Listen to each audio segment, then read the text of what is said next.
Hi guys, and welcome back to another Mike's Positively Technical World video review on this, the wx812.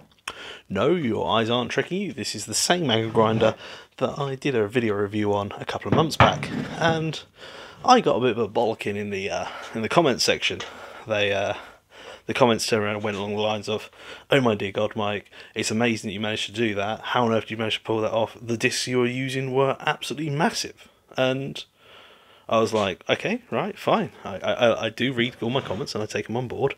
And ever since I've been using an angle grinder, which you got to bear in mind, this is my ancient. I do mean ancient. This is circa 2005. It even says so on here, the date. This is an Einhell 115mm angle grinder, 4-inch angle grinder, and it's celebrating the 40 years of Einhell. So I've been using an angle grinder for quite some time, and I thought I was quite well experienced with them. Especially when you consider this is the grinding disc that comes with it, and you can clearly see here it's 125mm by 6mm of thickness, and it's a grinding disc, and I think we can all agree that's a grinding disc, yeah? Okay, so that's a grinding disc.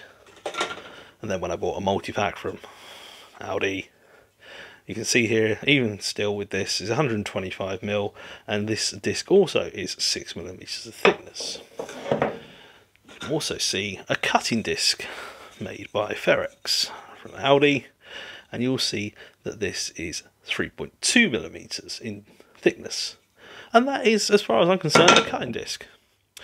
So then when I read in the comments section, put these to one side, that you could get a cutting disc which is thinner than a CD. A CD is 1.2mm in thickness.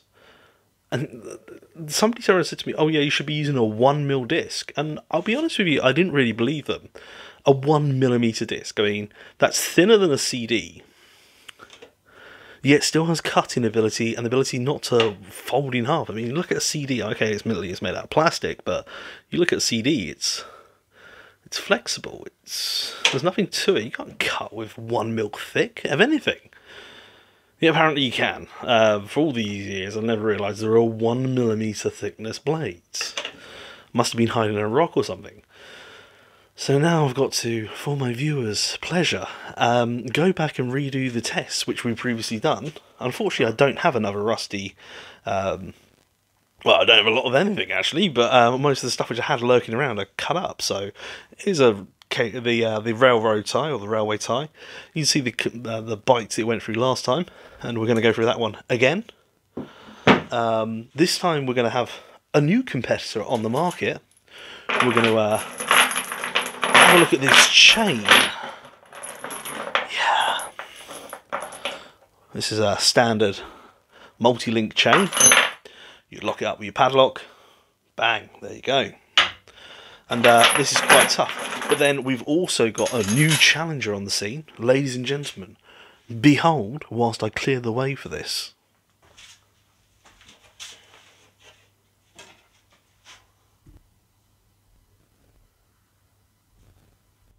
Boom! He's got himself a wheel clamp. And specifically we're going to be looking not at the wheel clamp, because funny enough, I need one of these, and this was really quite hard to get hold of, and they're quite expensive. But the chain links. So this is the standard type of chain sort of wheel clamp you'd actually see locked up, that the local government enforcement agency, also known as the driver vehicle licensing agency, like to put around vehicles that are untaxed and MOT'd or haven't quite got the right certifications going on with them.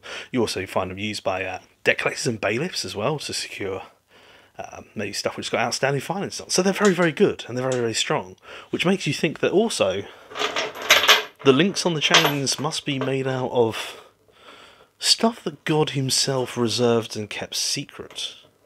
I don't know, maybe they're made out of monkey metal. I don't know. Let's have a look. That's going to be the ultimate challenge for it. And let's see how it gets on with that. We can also potentially, if it comes over through it too easily, go on to another lump of the unobtainium. However, I thought I might mix it up, alright, so we'll just look at something a bit different. So let's go on to get the workbench set up. Let's have a look at the contenders and how easily it cuts through with a 1mm disc, I now may add. Okay guys, this is a 1mm disc against the railroad tie, and let's go for it.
And there we go, just over a minute to go through a 1/4 inch of whatever that steel is. Very tough steel.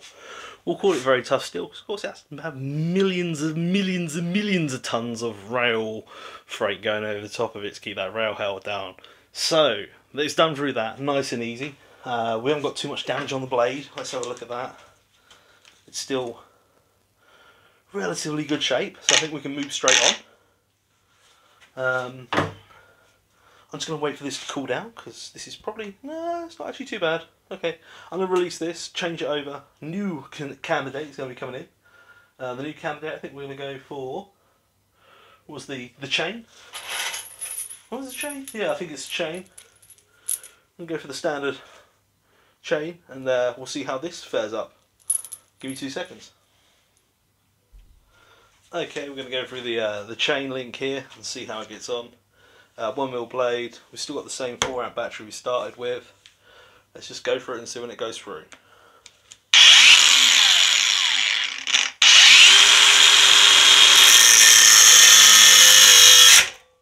Ooh.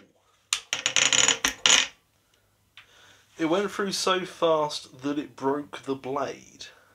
Now you don't get that with 3mm blades. Bear with, I'll have to now change the blade. Okay guys, back once again. Let's have another go with this. I'll try for using less pressure this time.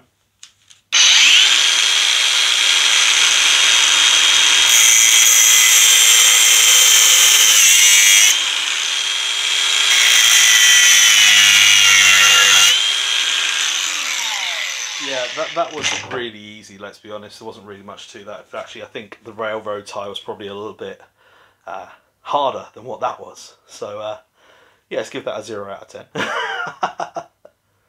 10. Okay, guys. The big boy. The government issue chain link. Let's see whether or not it goes through this. If it goes through it like a hot knife through butter, I do have something else that it definitely will never get through. But let's have a look, see how it goes.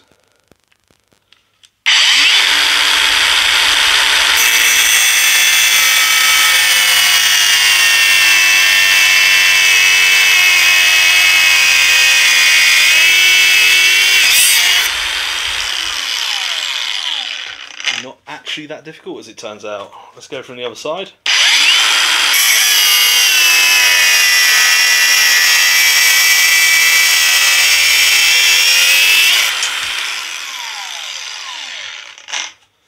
Probably say it's actually nearly easy. Let's ramp it up, shall we? Let's go back to the desk. I'll introduce the final candidate, and we'll have a go. Okay, ladies and gentlemen of the jury, we have what is left of. Now, I don't know if you can kind of make out on that. It's very, very old, so bear with, and forgive me for this one. I'm just going to grab my wire brush.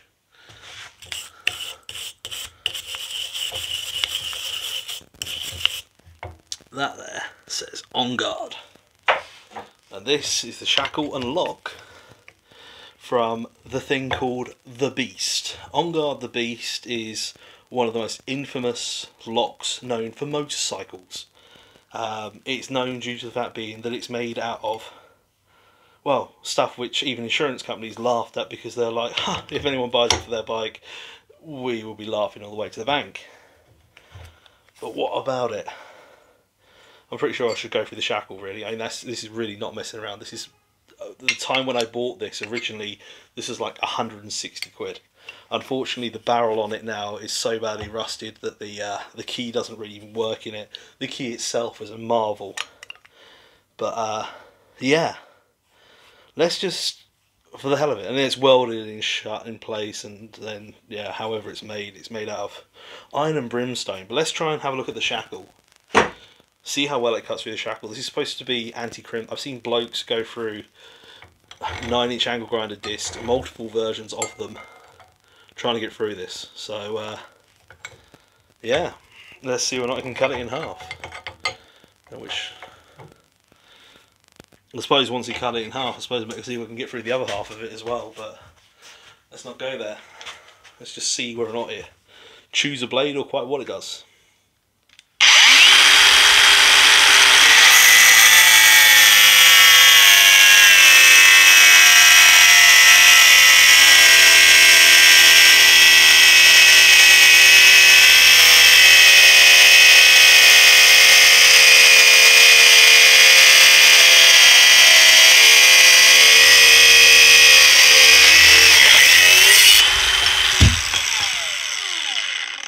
Well, On Guard.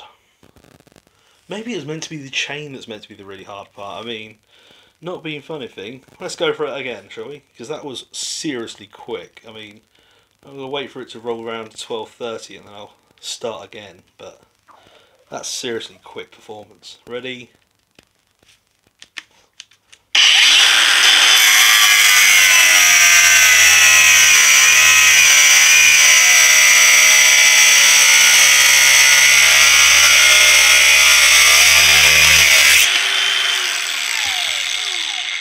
15 seconds to get through what was once the most solid and secure lock on the mic. I think, actually, no word of a lie, it took longer to get through the government issued chain, really, than it did that. Whilst we're here, we've still got a bit of time. Let's drop that. Let's go through the body of the beast. Go on then. The ultimate test. Really not messing around with this. I mean, there's no shackle to it anymore. Let's put a fresh blade on it, fresh battery, give it the ultimate chance to go through that. Right. Fresh blade. Fresh, fully charged 4-amp Pro battery. See what happens. Maybe the world will start rotating backwards. We never know.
there you go. I have nothing more to I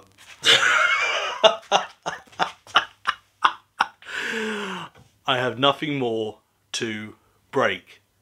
Honestly, if you've got something that you want me to try and break, cut through with that, send it to me. I'll tell you what, actually no. My workshop is now just full of littered bits of broken metal.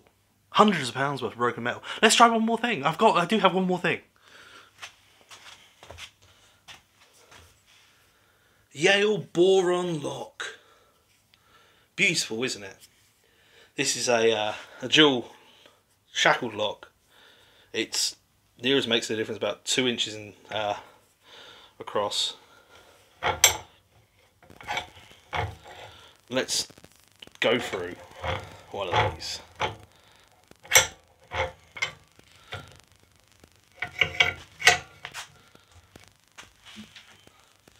Same battery, let's just go same battery, go on. Same battery, same blade as before, no cuts in between.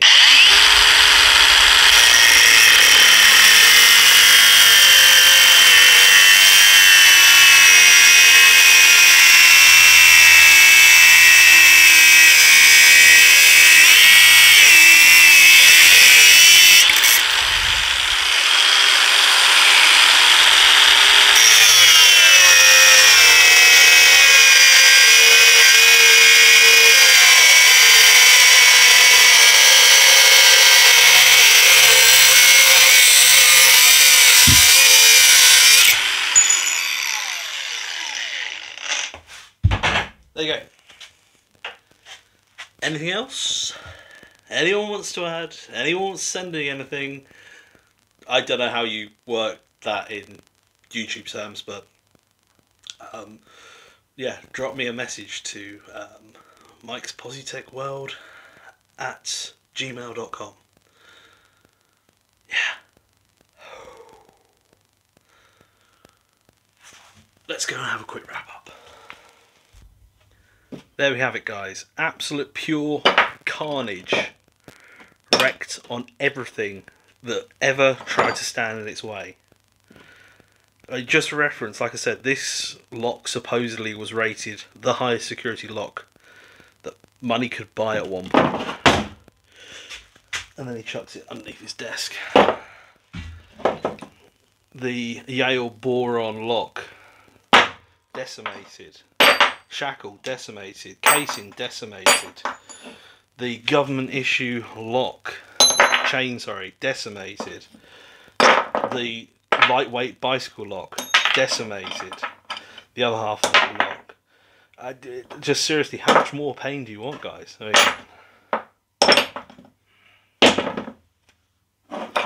all that with a grinder, which without a battery costs less than £100.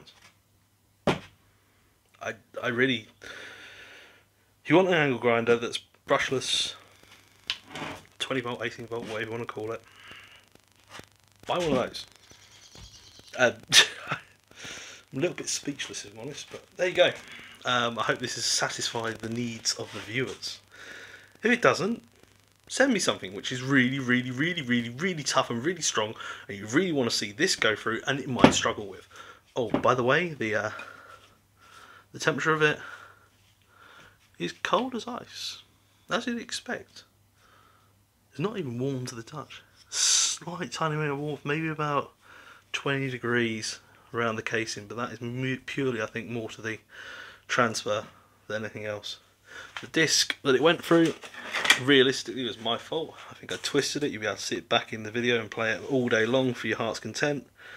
But you can see I put way too much pressure on it. That was my fault, but pure carnage. Absolute pure carnage.